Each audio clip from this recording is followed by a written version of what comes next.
नदी के किनारे एक गांव था, रतनपुर। उस गांव में एक चुड़ैल का साया था। वो चुड़ैल बहुत ही अजीब थी। एक दिन, मुनिया के बापू, जल्दी अंदर आइए। सुरेश अभी नींद में था, चिल्लाकर बोला, क्या हुआ? गला क्यों फाड़ रही हो? ये देखो। अरे, ये कैसे हुआ? मुनिया, क्या हुआ बेटा? उससे क्या पूछ रहे हैं? बेचारी तभी से डरी सहमी हुई है। लेकिन ये तो कोई गंभीर बीमारी लगती है। हाँ, देखो तो, बेचारी की चुटिया ही काट ली किसी ने। राम राम। लेकिन एक भी बाल आसपास नहीं दिख रहा। हाँ, ये हुआ क्या, समझ में ही नहीं आ रहा। ऐसे ही 2-4 दिन मुनिया को देखने और सांत्वना देने वाले भी आए। अब कुछ शांति हुई ही थी कि एक दिन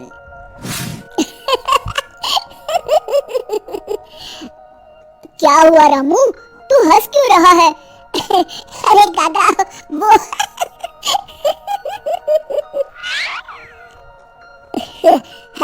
के बच्चे, कुछ बता भी। रूपा काकी की चुटिया कट गई है। हाँ, और मुन्नी भी।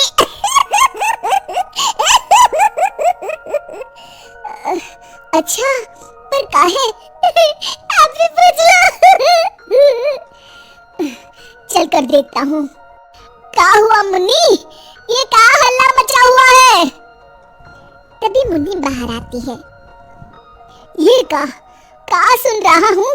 कैसे हुआ सब? अरे क्या बताएं चचा, रात में रोज की तरह खा पी के सोए और सुबह देखे तो अरे राम राम।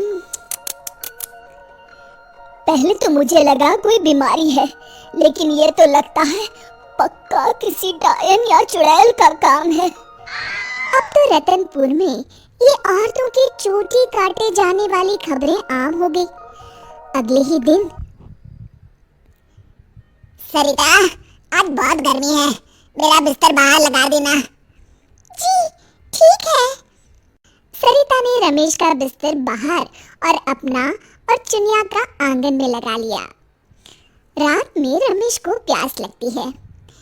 बड़ी प्यास लगी है, लगता है सरिता ने पानी नहीं रखा।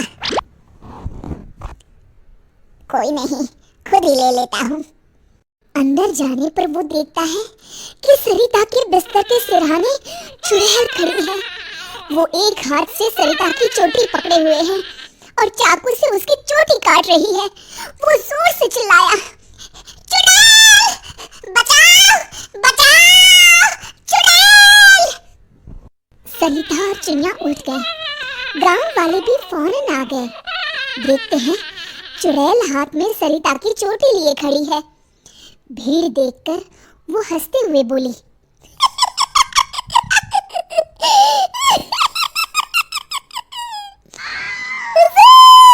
आते आते बहुत देर कर दी।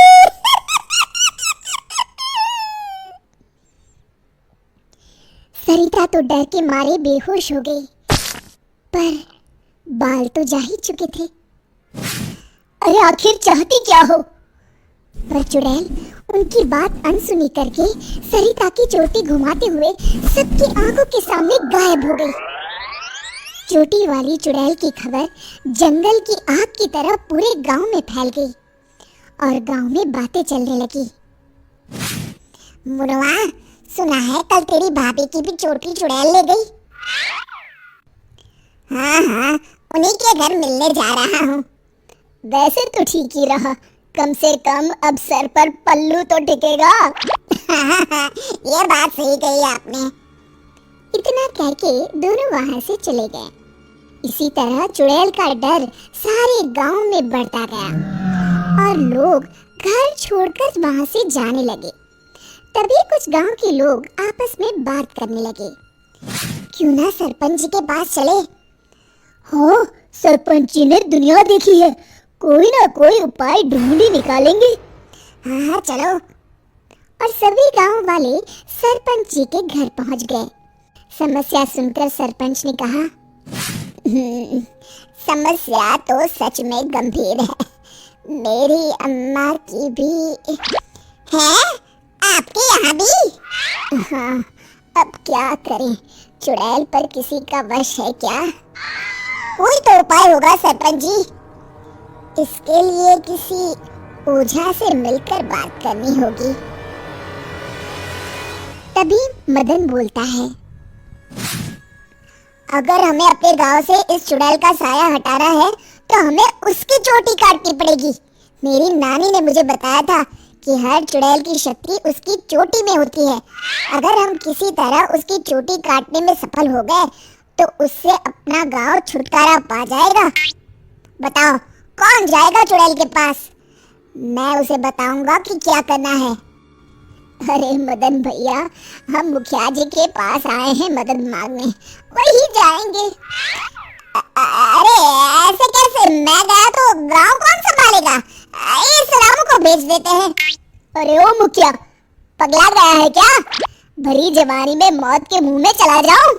तुम सब छोड़ो, मैं चला जाऊंगा। देखो, वो चुड़ैल अपना काम तभी करती है जब कोई सो रहा हो। आज तक कोई जगा हुआ इंसान उसका शिकार नहीं हुआ, है ना? हाँ, सो तो है। तो आज रात सभी को जागते रहना है। सिर्फ मैं सोने का नाटक करूंगा। हाँ हाँ ठीक है। फिर मदन नकली चोटी लगाकर और साड़ी पहनकर पंचायत के चबूतरे पर ही सो गया।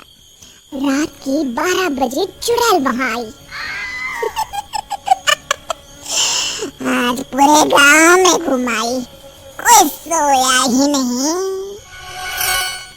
तभी उसकी नजर चौक पर सोए मदन पर पड़ी। ये औरत यहाँ क्यों सोई है? लगता है घर में झगड़ा हुआ होगा। खैर मुझे क्या, मुझे तो बाल चाहिए। चुड़ैल ने चोटी काटने के लिए जैसे ही चोटी पकड़ी, वो निकलकर उसके हाथ में आ गई। इसके लिए वो तैयार नहीं थी, इसलिए 2 पल के लिए वो कभी चोटी तो कभी चाकू को देखने लगी। इसी समय का फायदा उठाकर मदन ने उसकी चोटी काट ली। पहले तो वो डर गई, फिर भी हिम्मत करके बोली, कौन है तू? बता कौन है तू? नहीं तो मैं तुझे खा जाऊंगी। तेरी चोटी मेरे पास है, तू मेरा कुछ नहीं बिगाड़ सकती। मदन उसकी चोटी दिखाते हुए हंसता है। मेरी चोटी दे दे, दे दे मेरी चोटी, मेरी चोटी दे दे। चीखते हुए मदन की तरफ बढ़ी। हाँ, अगर एक कदम भी आगे बढ़ाया तो मैं अभी इसे जला दूंगा। नहीं नहीं, ऐसा मत करना। नहीं करूंगा, पर एक शर्त पर। हाँ, मुझे तुम्हारी सब शर्तें मंजूर है, बस ये चोटी दे दो। अभी नहीं, पहले ये बताओ तुम इन बालों का क्या करती हो?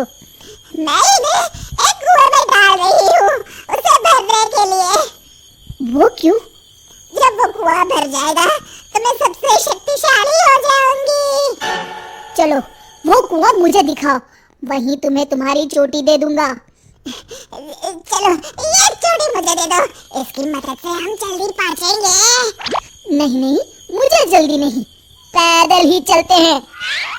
वो मदन को लेकर चलने लगी और गांव वाले भी जलती हुई मशालें लेकर उसके पीछे पीछे आ गए।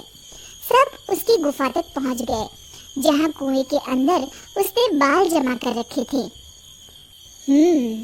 आधा कुआं तो भर गया है।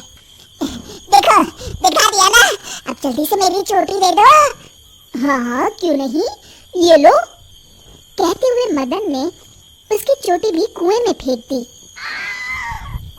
अरे बेवकूफ, ये क्या किया? अब मैं इतने बालों में से अपनी चोटी कैसे ढूंढूंगी? वो देखो, बीच में पड़ी है।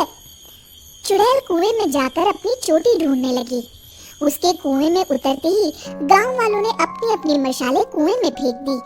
वो धू धू करके जलने लगा। अरे बचाओ रे कोई! मैं सबके बाल वापस कर दूंगी, बचाओ! साथ ही वो चुड़ैल भी जलकर भस्म हो गई। शिक्षा: अगर मिलजुल कर किसी समस्या का हल ढूंढा जाए तो समस्या अवश्य दूर हो जाती है। दोस्तों, हमें उम्मीद है कि आपको हमारी ये कहानी पसंद आई होगी। कृपया हमारे चैनल को सब्सक्राइब करें और सभी अपडेट्स के लिए बेल आइकन जरूर दबाएं। और हाँ, वीडियो लाइक और शेयर करना मत भूलिएगा। Bye bye.